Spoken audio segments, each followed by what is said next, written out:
Tapos na ang ilang linggong paghihintay dahil may nakasungkit na ng corona at titulo ng Miss Universe 2025. Yan ay walang iba kundi ang pambato ng Mexico na si Fatima Bosch, habang ang pambato naman ng Pilipinas na si Atisa Manalo, third runner-up. Sa kabila nito, nag-iwan pa rin ng magandang laban si Atisa na wagi pa rin sa puso ng mga Pilipino. Balikan natin ang naging kaganapan sa Miss U Coronation Night mula kay Sam Martos.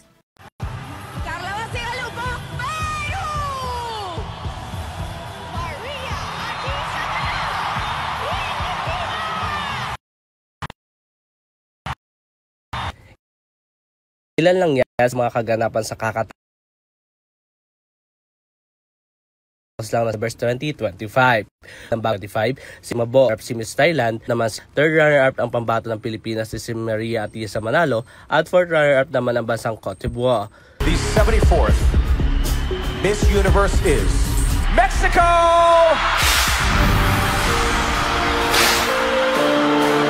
Na pinag-usapan sa social media. Ngunit matatanda na hindi lang ito ang unang beses na pinag-usapan siya sa kompetisyon. Dahil matatandaan siya rin ng kandidata na nag-walk out noon sa pre-pageant ng Miss Universe sa sashing ceremony na nagkaroon siya ng pagtatalo sa pagitan ni Nawat Itza Ragrisil. Sa kabilang banda, hindi man pinalad ng Pilipinas na masungkit ang titulo at corona, proud pa rin ang mga Pinoy fans sa narating ni Atisa. At sa ipinakita nitong performance, mula pa lang nang tumungtong ito sa Thailand at idinas ang bandera ng bansa. Samantala, naganap naman ang 74th Miss Universe 2025 sa Impact Challenger Hall sa Thailand ngayong araw, kung saan ipasa na ang corona sa Mexico na dating nasa Denmark na napanalo ni Victoria Taivi.